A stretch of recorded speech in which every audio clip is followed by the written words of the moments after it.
Hello प्यारे बच्चों, प्यारे विद्यार्थियों, हम आ गए हैं अपनी अगली क्लास में और एनसीईआरटी के संपूर्ण हल। हमने टाइटल रखा है एनसीईआरटी के संपूर्ण हल। इसका मतलब ये होता है कि जो एनसीईआरटी के सवाल हैं वो सारे हम सॉल्व करेंगे, सारे हम हल करेंगे, चाहे वो उदाहरण हो एनसीईआरटी में, चाहे वो अभ्यास हो, चाहे वो अतिरिक्त अभ्यास हो। एनसीईआरटी का हर प्रश्न हम हल करेंगे और उस पर विचार करेंगे कि उस प्रश्न में कौन सा कॉन्सेप्ट लगाया गया है और उसके आधार पर कोई और प्रश्न अगर बन सकता है तो वो भी हम बनाएंगे। ठीक है, कुल मिला के हम कोशिश करेंगे कि लगभग 100% हम एनसीईआरटी को पूरा करें। ठीक, उसके बाद अपनी प्रतियोगी परीक्षाओं के लिए, बोर्ड परीक्षाओं के लिए ये सब वो सब हम करते ही हैं। एच.सी. वर्मा के हल की बात हुई थी तो वो कोर्स में लगी हुई रहती है। इरोडॉव फिजिक्स पढ़ते हैं बच्चे एंट्रेंस के लिए, जो फंडामेंटल बुक हैं 2 एच.सी. वर्मा और इरोडॉव पढ़ते हैं, वो हमने लगा रखी हैं अपने कोर्स में। ठीक है, तो कुल मिला के हमारा पहला उद्देश्य ये है कि हम बेसिक कंसेप्ट बना लें अपना और एनसीईआरटी के साथ बना लें पहले।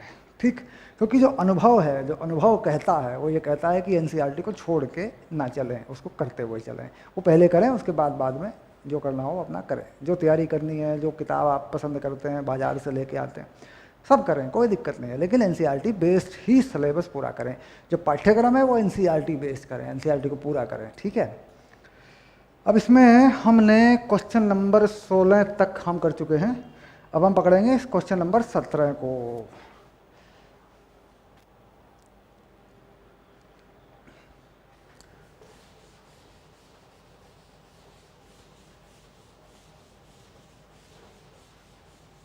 क्वेश्चन नंबर 17 को आप लोग पढ़ लीजिए एक बार।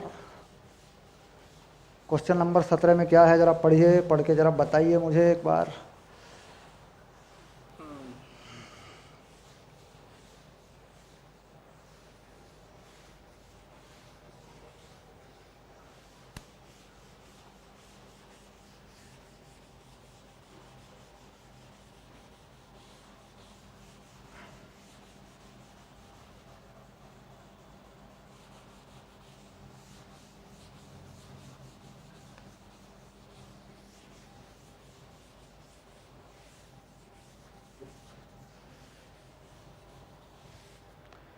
क्वेश्चन नंबर 17, ओके, चलिए शुरू करते हैं 17 नंबर को।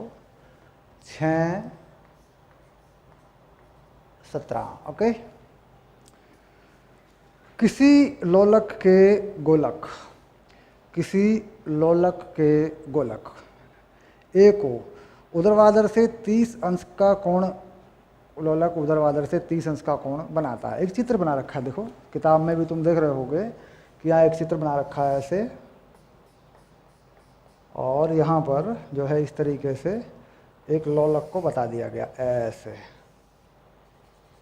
दोलक है ना, दोलक का गोलक, लोलक का गोलक ये हो गया कोण, और जो कोण है इसको बताया गया है थीटा, और थीटा का मान बताया है 30 अंश। अब देखो ये कोण है ऊर्ध्वाधर दिशा से, ऊर्ध्वाधर दिशा से, है ना। छोड़े जाने पर मेज पर विराम अवस्था में रखे दूसरे गोलक बी से टकरा जाता है। अब मान लीजिए यहाँ पर जैसे ये घूम के यूँ आता है ऐसे, यों यों यों यों यों यों यों, तो यहाँ पर क्या करता है ये, जब यहाँ पहुँचता है ये, तो दूसरा एक गोलक रखा हुआ है उससे टकरा जाता है ये। बिल्कुल मेज पर रखा गोलक सबसे नीचे, ये मेज पर रखा हुआ गोलक है, ये मेज है मान लीजिए। देखिए क्या बना देते हैं, ये मेज बना देते हैं, मेज, मेज पर रखा हुआ बनाते हैं इसको, है ना। मेज पर रखा हुआ नहीं बनाया, देखो मेज पे रख के बनाते हैं इसको, है ना। ये रख दिया मैंने इसे मेज पे, ये देखो मेज पे रखा हुआ है, ये है मेज। ठीक, और दोनों एक जैसे हैं, मतलब जो गोलक यहाँ पे लगा है इसका द्रव्यमान यदि m है तो ये भी m है, ये वाला। ठीक, और ये कह रहा है कि टक्कर के बाद ए कितना ऊंचा उठता है, टक्कर के बाद ए की बात हो रही है, जो है ये, इसको ए माना हुआ है।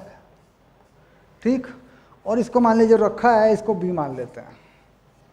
टक्कर के बाद ये कितना ऊंचा उठता है, यानी ये पहले आएगा, इसमें टकराएगा, टकराने के बाद ये चलेगा तो ये कहाँ जाएगा, ये कितनी ऊंचाई तक उठेगा।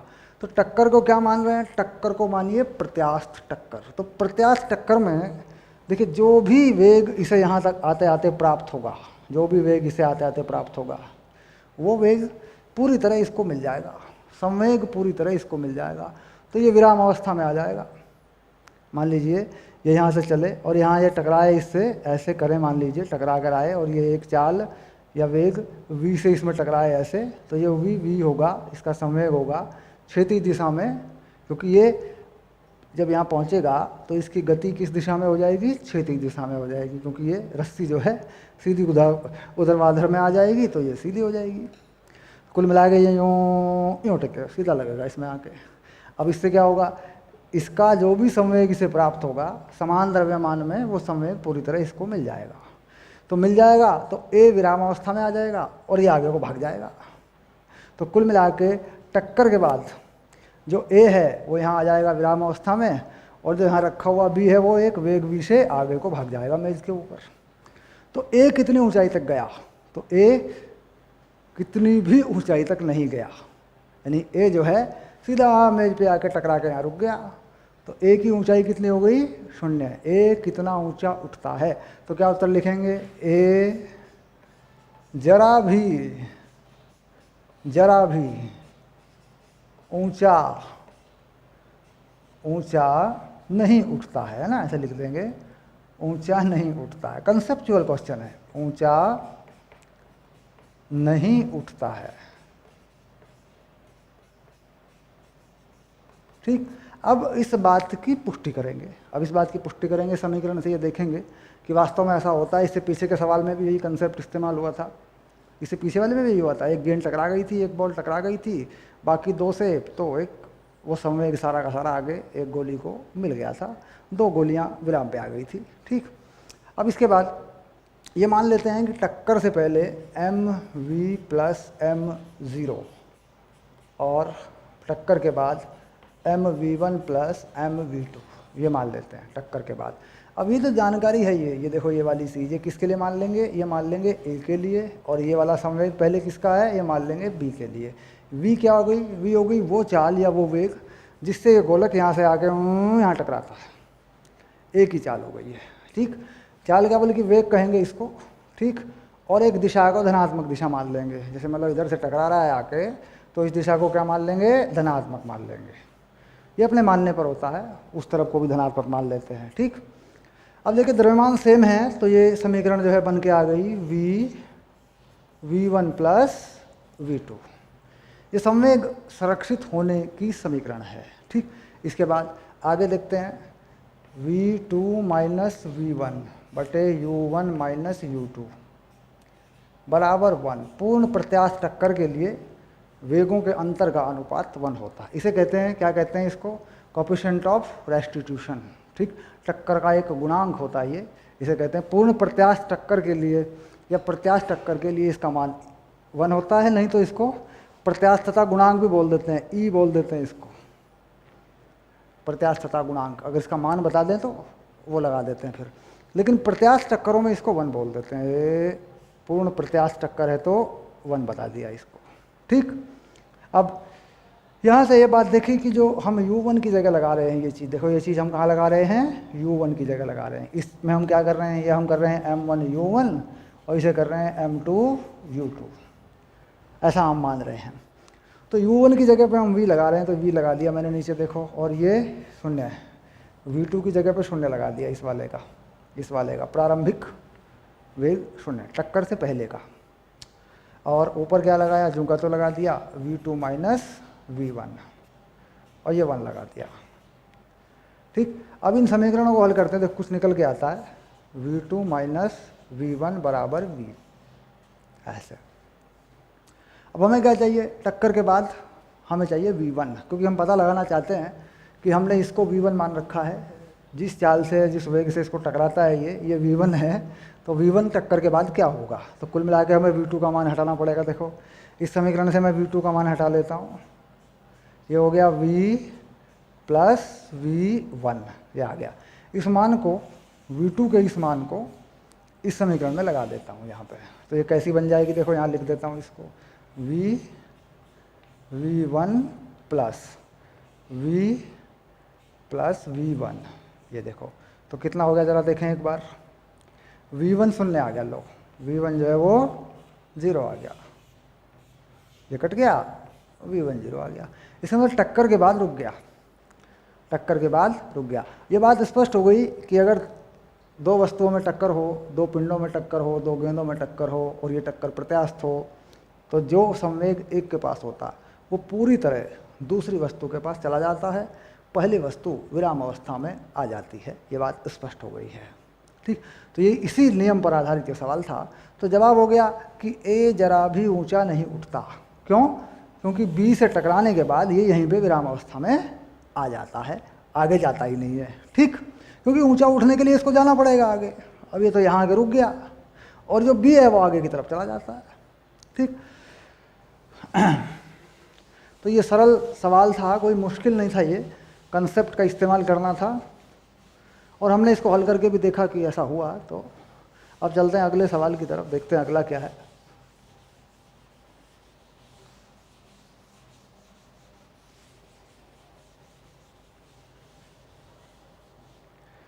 छः 18,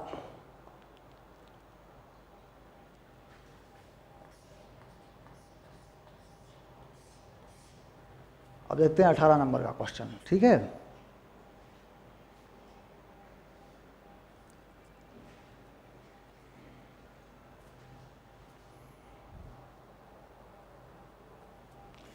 पढ़िए, 18 नंबर को पढ़ते हैं। किसी लोलक के गोलक को क्षैतिज अवस्था से छोड़ा गया। यदि लोलक की लंबाई 1.5 मीटर है तो निम्नतम बिंदु पर आने पर गोलक की चाल क्या होगी, और यह दिया गया है कि इसकी आरंभिक ऊर्जा का 5% अंश वायु प्रतिरोध के विरुद्ध क्षय हो जाता है, नुकसान हो जाता है 5% ऊर्जा का, ठीक। अब यहाँ क्या करें, इसमें सबसे पहले क्या करें, बना लें। देखो इसको कुछ ऐसे बना लें, मान लीजिए ये आ गया और यहाँ इसे एक क्षैतिज दिशा में बना लें, ऐसे गोलक को यहाँ बना लें और जो लंबाई है ये वाली, इसको L मान लें और जो L का मान है वो लिख लें यहाँ पे। L का मान है 1.5 मीटर। यहाँ पर हम बक्सा बना के मान लिख देते हैं। L का मान है लंबाई, जो है तार की लंबाई है ना, या रस्सी की लंबाई जिससे गोलक है। यहाँ से छोड़ा गया इसको और ये नीचे आया घूम के ऐसे, यहाँ पर पहुँच गया ये घूम के यूँ, ये यूँ आया ये घूम के ऐसे, ठीक। तो कह रहा है यहाँ पर जब आया, यहाँ पर इसमें कितनी चाल होगी, ऐसे, ठीक।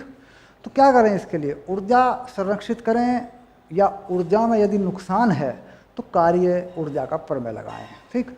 ऊर्जा का प्रमेय लगाएं तो ज़्यादा फायदा रहेगा, क्योंकि ऊर्जा में नुकसान भी है। कार्य ऊर्जा का प्रमेय लगा दें तो वो भी हो जाएगा, ठीक। अब देखिए, कार्य ऊर्जा के प्रमेय के अनुसार, कार्य ऊर्जा का प्रमेय लगा देने पर, ठीक, तो क्या रखता है, कुल कार्य बराबर गतिज ऊर्जा में परिवर्तन। गतिज ऊर्जा में परिवर्तन, ये बड़ा सरल सा नियम है और बड़े सीधे रास्ते लग जाता है, कोई खास बात नहीं है। अब यहाँ कुल कार्य, लगे हुए बल, लगे हुए बल क्या हैं जरा देखना पड़ेगा। लगे हुए बल यहाँ कोई नहीं है, सिर्फ एक गुरुत्वीय बल है, इसके ऊपर एक गुरुत्वीय बल है और गुरुत्वीय बल में हम जानते हैं कि वो नीचे कोई लगता है, mg, ठीक। और इसका जो विस्थापन है देखिए यहाँ से, ये है इसकी सबसे ऊपर की रेखा जिस पे विस्थापन है और ये सबसे नीचे की रेखा है, मिला देते हैं, क्षैतिज रेखाएं बना देते हैं। तो ऊर्ध्वाधर विस्थापन किसके बराबर है, L के बराबर है, देखो, ठीक। G की दिशा में विस्थापन, गुरुत्वीय बल की दिशा में विस्थापन, क्योंकि जिस रास्ते पर चल के आया है ये तो पथ की लंबाई है, पथ की लंबाई ये है, इस रास्ते पर चल के आया है। और ये कैसा बल है, ये संरक्षित बल है, जो गुरुत्वीय बल है वो संरक्षित बल है।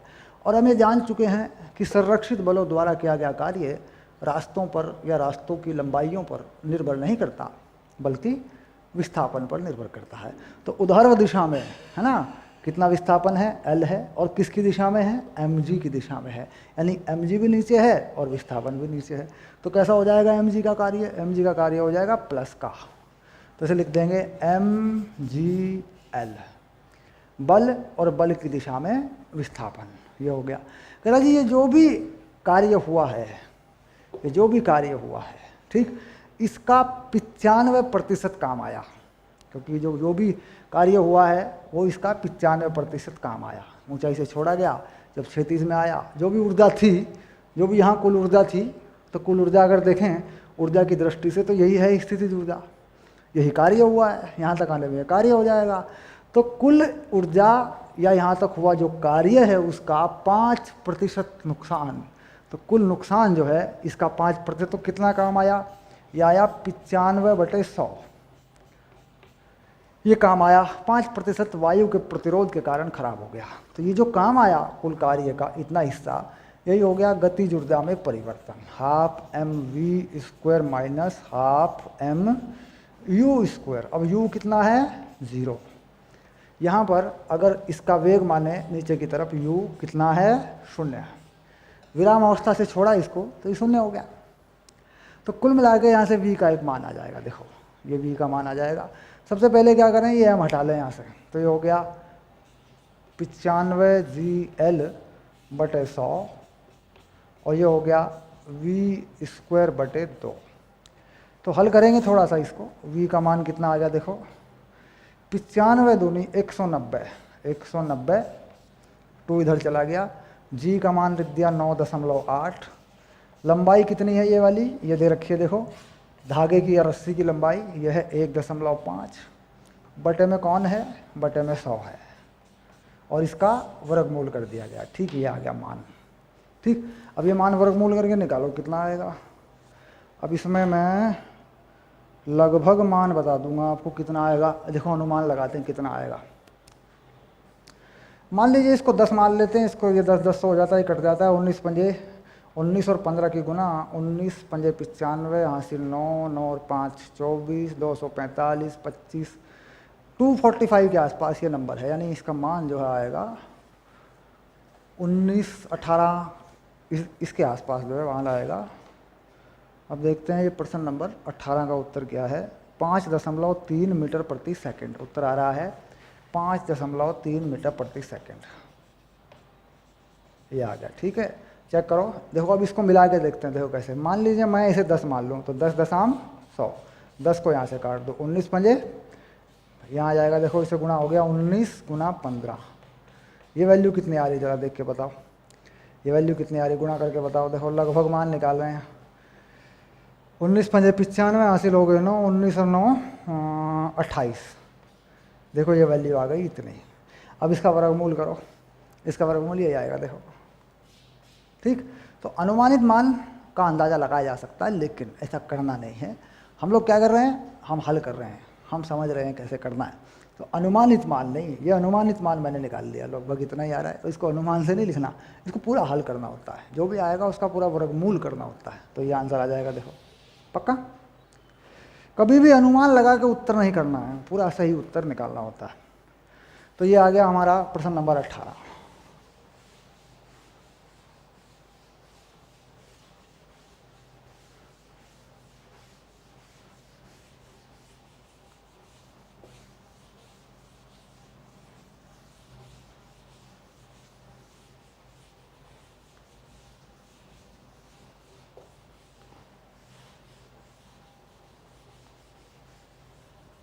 चलिए करते हैं प्रश्न नंबर 19,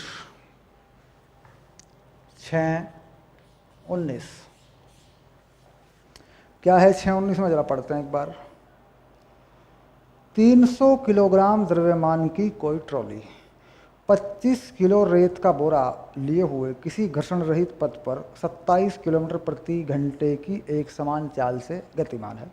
कुछ समय पश्चात बोरे में एक छेद हो जाता है, छिद्र हो जाने से बोरे से रेत 0.5 किलोग्राम प्रति सेकंड की दर से निकलकर ट्रॉली के फर्श पर गिरने लगती है।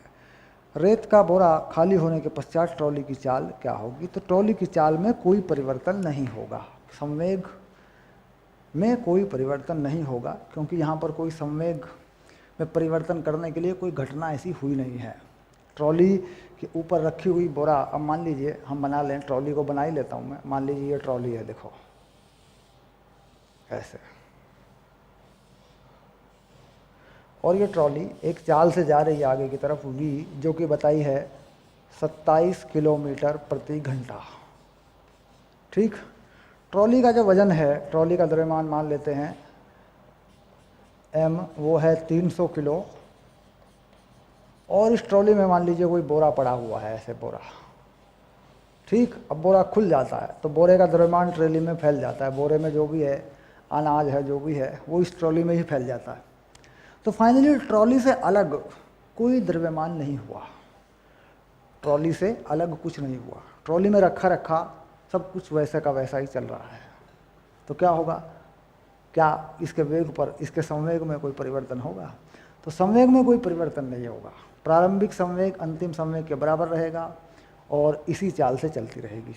ठीक, तो कुल मिला के संवेग में परिवर्तन नहीं, क्या लिख देंगे, संवेग परिवर्तन शून्य। ठीक, तो चाल परिवर्तन,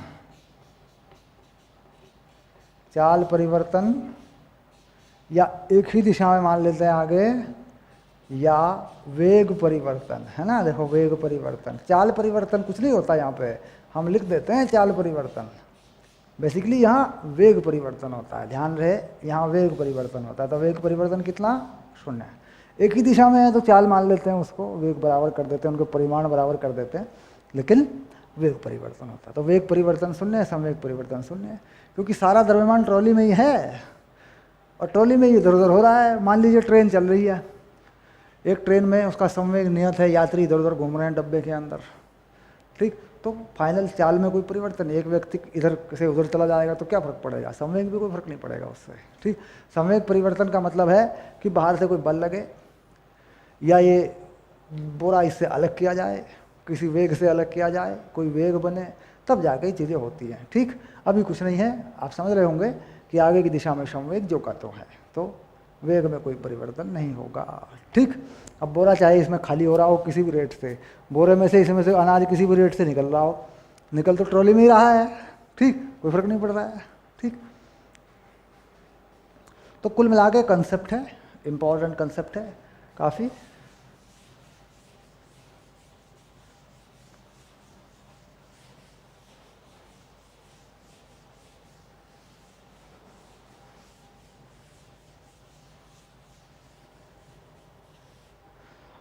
चलिए अब ले लेते हैं 6:20।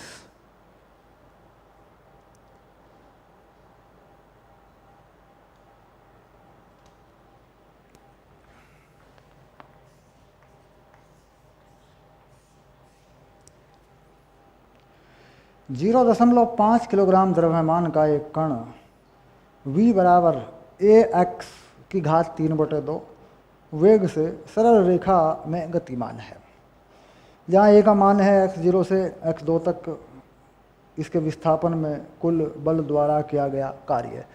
तो बल द्वारा किया गया कार्य, तो कार्य क्या होता है तुम जानते हो, कार्य होता है गतिज ऊर्जा में परिवर्तन। तुम जानते हो ये गतिज ऊर्जा में परिवर्तन।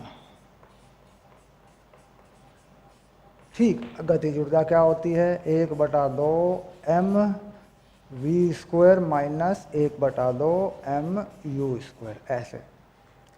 ठीक, अब यहाँ पर जो v है उसको परिभाषित किया गया है, भाई चाल जो है कैसे निर्भर करती है।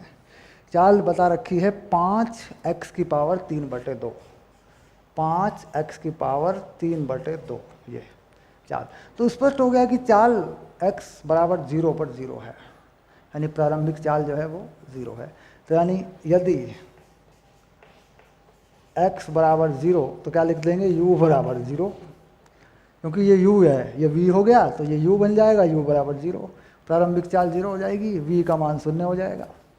तो प्रारंभिक चाल क्या है, ये 0 हो गई। ठीक, अब x बराबर 2 पर v का मान कितना होगा देखते हैं, x बराबर 2 पे कितना होगा v का मान, 5 और 2 की पावर 3/2 ये होगा मीटर प्रति सेकंड। ठीक, ये बन गया v, ये बन गया u। ये बन गई 2 मीटर पे चाल, क्योंकि 2 मीटर पे पूछ रहा है कितना कार्य होगा। 0 से 2 मीटर तक जाने में कितना कार्य होगा, तो 0 से 2 मीटर तक जाने में गतिज ऊर्जा में जितना परिवर्तन होगा उतना ही कार्य होगा। तो इसलिए सीधा क्या करें, गतिज ऊर्जा देखो निकालेंगे। ये हो गई x बराबर 2 मीटर पे चाल। क्यों, क्योंकि चाल और x का फलन है। देखो चाल और x का एक संबंध है हमारे पास, उसमें x का मान हम जो भी रखते हैं हमें चाल का मान आ जाता है। तो x शून्य रखा तो प्रारंभिक चाल 0 आ गई, x का मान 0 रख दिया। 2 मीटर की बात कर रहा है कि 2 मीटर पे क्या होगा, तो 2 मीटर पे रखा, x का मान 2 रखा तो 2 मीटर पे चाल आ गई। यहाँ डाल देंगे इसको। अब देखो कितना हो गया कार्य, 1/2 mv², बस क्योंकि ये शून्य हो गया, u का मान शून्य लगा दिया। देखो तो 1/2 m, तो v कितना आ रहा है, देखो v बताओ कितना आ रहा है, 5 2 की घात 3/2, 2 की घात 3/2 का वर्ग आ रहा है। ठीक, अब इसे हल करेंगे, थोड़ा सा गुना करते हैं, यहाँ पे गुना लिख दें नहीं तो उल्टा कुछ मान बैठे हैं। तो वर्ग करें, 5 का हो गया 25 और ये 2 इससे कट जाएगा, ये हो गया 8, ये आ गया। तो ये आ गया 200/2 यानी 100 m आ गया। ठीक, अब m का मान है आधा किलो, आधा किलो हो गया। देखो तो m का मान रख दिया 100, m का मान रख दिया आधा किलो, और ये हो गया तुम्हारा उत्तर किसमें, जूल में। ये देखो जूल में हो गया। कितने जूल आ गया, 50 जूल। ये तुम्हारा उत्तर आ गया। यानी गतिज ऊर्जा में परिवर्तन बराबर कार्य है, बिल्कुल सीधा सवाल है। ठीक, यानी कहीं पे वेग दे रखा है, चाल दे रखी है, तो चाल में परिवर्तन से क्या निकाल लेते हो, कार्य। देखो यहाँ पर एक उदाहरण दूंगा मैं, बहुत ही बढ़िया उदाहरण दूंगा, जानदार। ठीक, इसमें ऐसा लगेगा कि पता नहीं क्या करना होगा, लेकिन बड़ा सीधा सवाल पूछूंगा मैं तुमसे।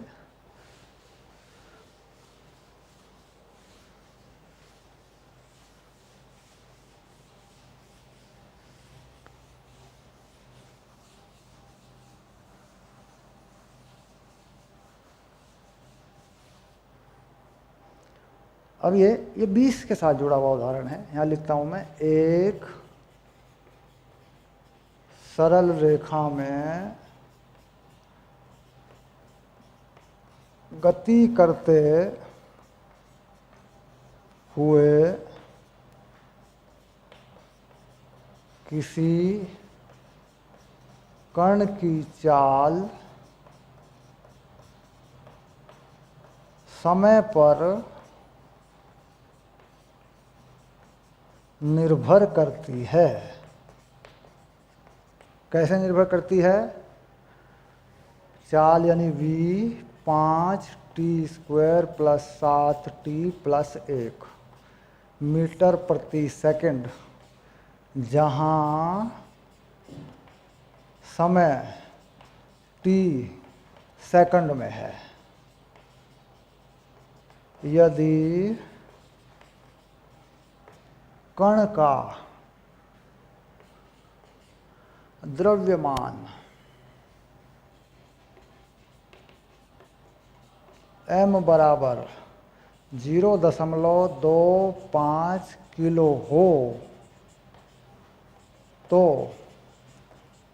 समय t बराबर 0 सेकंड से t बराबर 5 सेकंड तक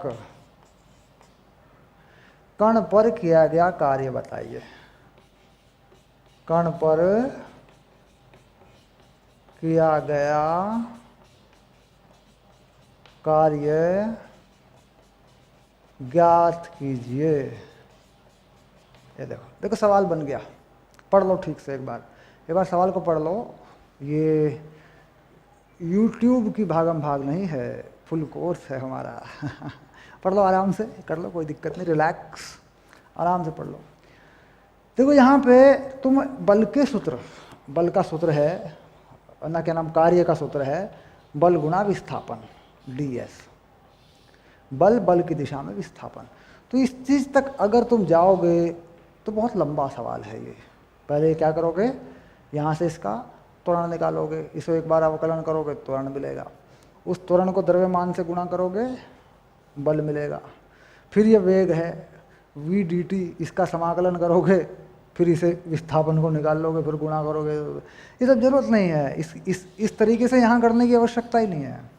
क्या करना है तुम्हें चाहिए इसकी चाल, पहली चाल जिस तुम कह रहे हो v1 मान लेते हैं, जो कि u कहा जाता है बराबर पहली चाल इनिशियल u। कब चाहिए तुम्हें? 0 पे चाहिए, 0 सेकंड पे पहली चाल चाहिए। ठीक, तो चाल और समय का संबंध तो तुम्हारे पास है, इसमें 0 लगा दो तो पहली चाल आ गई u v i बराबर जो भी नाम रखो इसका, ये पहली चाल है, ये आ गई तुम्हारे पास 1 मीटर पर सेकंड। देखो t का मान 0 लगा दिया तुमने तो 1 आएगी। अब कहाँ चाहिए दूसरी चाल? v फाइनल, जिसे तुम v कहते हो, प्रारंभिक चाल अंतिम चाल, v initial v i v final, है ना, ऐसे लिखे हुए हैं। देखो कितने समय पे चाहिए बताओ? 5 सेकंड पे चाहिए ना, तो 5 सेकंड पे निकाल लेते हैं। ये देखो 5 सेकंड लगा लो, बड़े प्यार से लगा लो, कोई दिक्कत नहीं है। कितना हो रहा है ये? 25 और 35 कितना? 60 हो गया, 61 हो गया, तो देखो 61 मीटर पर सेकंड हो गया। चेक कर लो एक बार 61 हो भी रहा है कि नहीं हो रहा है, देखो पक्का कर लो। 5 लगाएंगे, 5 पंजे 25 पंजे 125, नहीं 61 नहीं हो रहा, 125 और 35 160 161 हो रहा है। ये आ गया देखो 161 मीटर प्रति सेकंड। ठीक, फिर चेक कर लो, पंजे 25 पंजे 125, 5 सते 35, 125 और 35, 25 और 35 160 हो गए, हाँ, और 161। अब ठीक है, अब देखिए कार्य क्या होगा? बाह्य बल कोई कार्य करेगा, इस गतिज ऊर्जा में परिवर्तन करेगा, तो कार्य कितना हो जाएगा?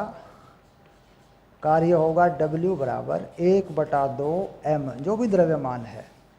अंतिम चाल क्या है? यह अंतिम चाल 161 का वर्ग माइनस प्रारंभिक चाल क्या है? 1 का वर्ग। बताओ ये गतिज ऊर्जा में परिवर्तन है कि नहीं? कार्य W बराबर हाफ m v अंतिम v प्रारंभिक, अंतिम चाल का वर्ग माइनस ये गतिज ऊर्जा का परिवर्तन है कि नहीं? देखो जरा, m का मान ये रहा, यहाँ लगा दो तो उत्तर आ गया ना। लेकिन अगर इस रास्ते पे जाओगे उत्तर आएगा, लेकिन टाइम लगेगा, बहुत सारी चीज़ें आपस में बदलनी पड़ेंगी। तो क्या ध्यान रखना है कार्य निकालने के लिए कि गतिज ऊर्जा का कोई फलन अगर दिया हुआ है, यानी वेग का या चाल का अगर कोई फलन दिया हुआ है, तो उसमें चाल निकाल लेंगे, प्रारंभिक चाल और अंतिम चाल, और गतिज ऊर्जा में जो भी परिवर्तन होगा वो कार्य के बराबर होगा। सीधी सी बात है बिल्कुल। ठीक, चलिए 20 नंबर हुआ पूरा।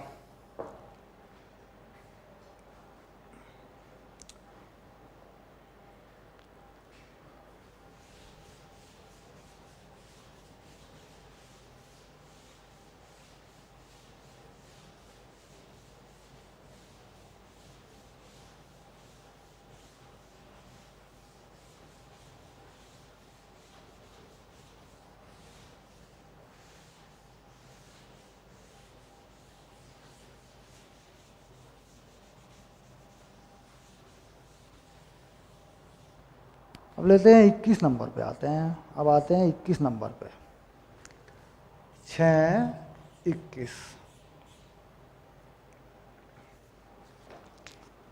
चलिए पढ़ते हैं, 6-21 को पढ़ते हैं। किसी पवन चक्की के ब्लेड, पवन चक्की का जो ब्लेड होता है, हवा से चलने वाली चक्की, बिजली बनाने वाली कहते हैं पवन चक्की। पवन चक्की का ब्लेड क्षेत्रफल A के वृत्त जितना क्षेत्रफल प्रसर्व करते हैं। ठीक, यानी पवन चक्की के जो ब्लेड हैं वो एक क्षेत्रफल लेते हैं। मान लीजिए पवन चक्की का ब्लेड इस तरीके से एक क्षेत्रफल लेता है, ये देखो ऐसे, ये बना दिया मैंने। इधर से हवा आती है, ये कौन आता है? हवा आती है, ये है हवा। ठीक, और ये पवन चक्की का ब्लेड है, देखो ऐसे यूँ। और इस पवन चक्की के ब्लेड में यहाँ बीच में पवन चक्की के ब्लेड की पकड़ियाँ लगी होंगी, देखो ऐसे वैसे लगी होती हैं पकड़ियाँ, ये लगी होती हैं पकड़ियाँ, देखो ये लगी हैं पकड़ियाँ, देखो ये बना दी मैंने पकड़ियाँ, ये रहा देखो, ये पवन चक्की में हवा घुस रही है ना, पवन चक्की में हवा घुस रही है। तो कितना क्षेत्रफल ले रहा है ये? क्षेत्रफल लिख देता हूँ मैं यहाँ, ये क्षेत्रफल है A, क्या है, क्षेत्रफल, है ना। लिख देते हैं, ये लो लिख दिया मैंने।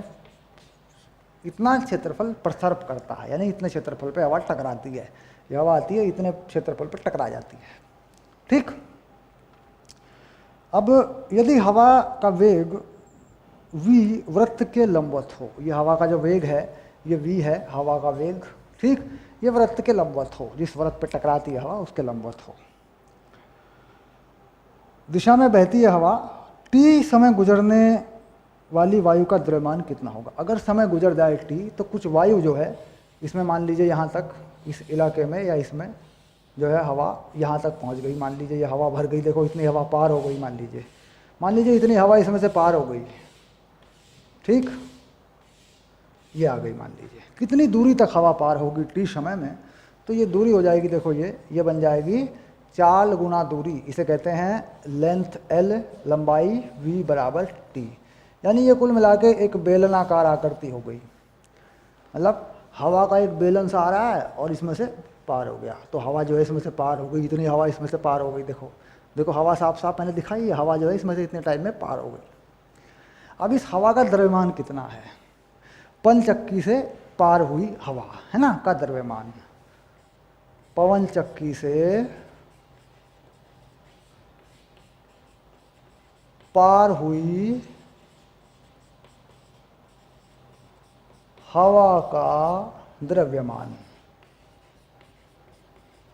कितना होता है द्रव्यमान, ये होता है आयतन गुणा घनत्व, हवा का घनत्व। तुम जानते हो हवा का घनत्व हमें पता होना चाहिए, सवाल में होगा, हवा का घनत्व ढूंढो, हवा का घनत्व कहाँ, जरा ढूंढो ढूंढो ढूंढो ढूंढो ढूंढो।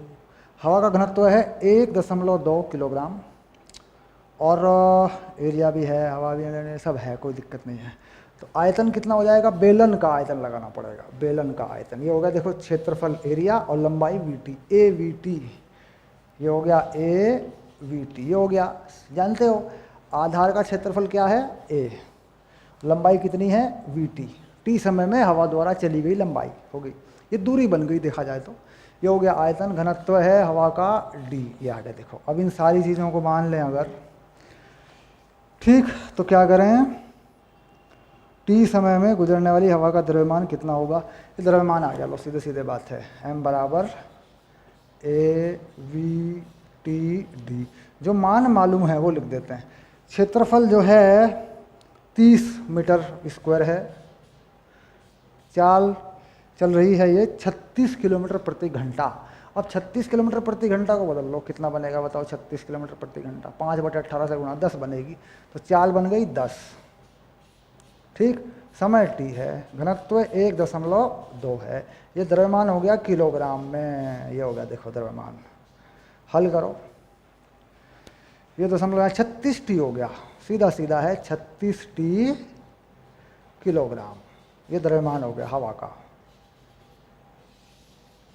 ये देखो क्यों, क्योंकि 0.10 से गायब 360 हो रहा है ना, एक शून्य हमने छोड़ दिया 10 वाला ना, 360 लिखेंगे, 360 टी किलो हो गया, 360 गुना टी किलो हो गया, पक्का ना, 360 ही बनेगा, चेक करो बच्चों, 12 या 36 हो गया, ठीक।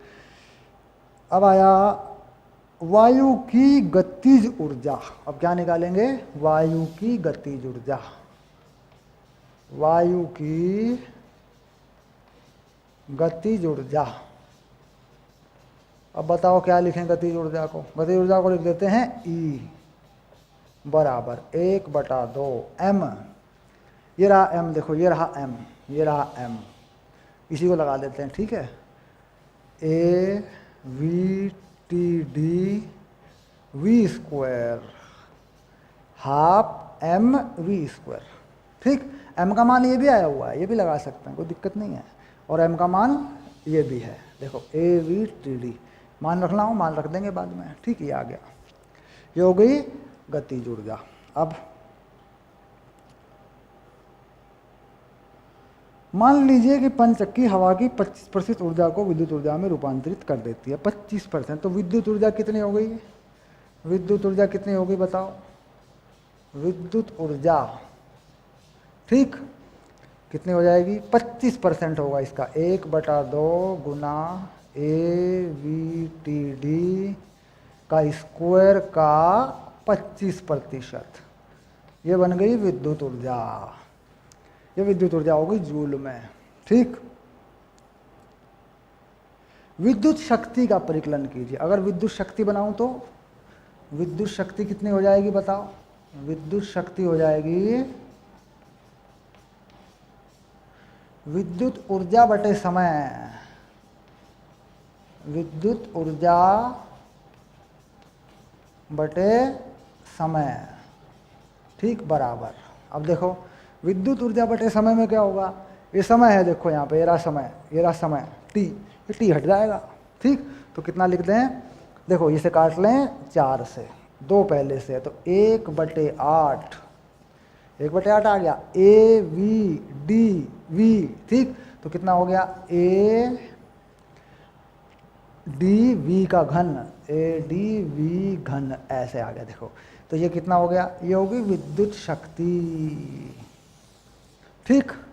अब इनके मान रखोगे तो उत्तर आ जाएगा। मान रख देते हैं इनका, देखो विद्युत शक्ति को यहाँ फिर से लिख देता हूँ, देखो विद्युत शक्ति, मान निकाल के देखते हैं कितना मान आएगा, जरा देखते हैं कितनी विद्युत शक्ति आएगी, जरा देखते हैं। विद्युत शक्ति यानी इलेक्ट्रिकल पावर, तो 1/8, एरिया है 30,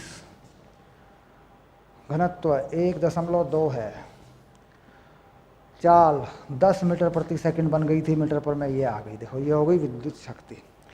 क्या करें, कैसे करें?